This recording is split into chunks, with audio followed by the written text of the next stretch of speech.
Hey, everybody, welcome to our latest Frontlines Corner.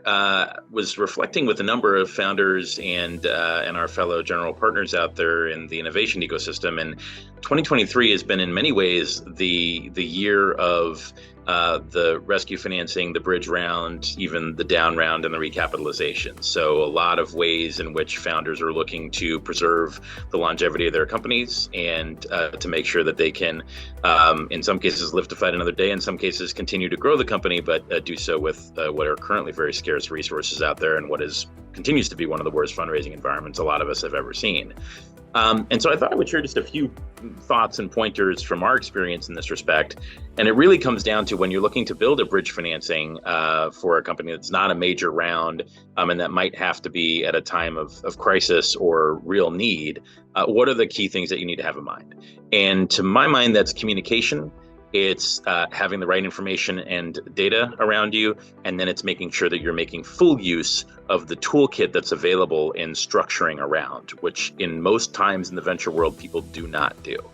So what do I mean by communication? Well, the first is you have a lot of stakeholders as a founder, and in many cases I say you with the founder, but I also mean the board and the other key stakeholders in the company. And so it's really important to build the appropriate narrative for what's going on with the company. What is this a bridge to? How long do you want it to last? What are the reasons why people should continue to have faith and hope in the company, but understand the straits in which the company is now in?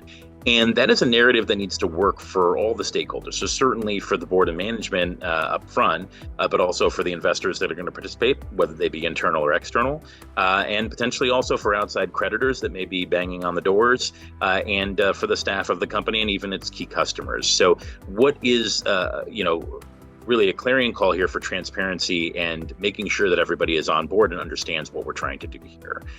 In the case of the data that you need to have available, I think it comes down to and making sure that you're working collaboratively with your board and with your lawyers, having a really good pro forma model so you can actually understand what the ramifications of certain structures will be, making sure that you have a great team around you to effectuate this. Again, that means a great law firm, good board members you can count on to work through this with you, understanding the fiduciary duties of a director and officer, to be sure, making sure that we're taking all those things into account, and then really understanding the personalities around you. These are not just investors or board members in a blanket sense. These are also individuals, people that you probably as a founder have gotten to know really well.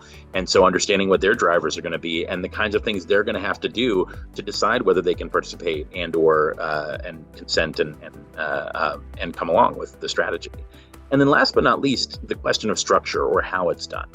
And I think there's a lot of kind of oversimplification here where it's like, oh, well, we're either raising an up round or a down round. And what does a down round really mean, for example?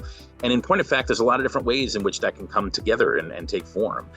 There are certainly very punitive versions of it that are forced participation rounds where essentially the common stock of the company is really being taken to almost zero. And if folks want to preserve their preferred positions, they have to participate. So that's done by dropping the valuation way down or in other mechanisms. There's ways to use things like warrant structures and secondaries to actually have the effect of a down round without it actually being a down round, and incentivize participation through those mechanisms. There are varying degrees of collaboration you can have with investors that will help structure these things with you. But the key is to understand what is the full toolkit. And most of the time in the venture world, 99% of the financings are pretty simple. You're using those National Venture Capital Association and VCA term sheets, and you're either getting the deal done or not. But in the case of these more challenging times where you have to get creative, it turns out that there are a lot of tools you can use, and getting smart about those things is a really good way to give your company more runway and bridge to that future that you are deeply convicted can happen, but you need some help to get there.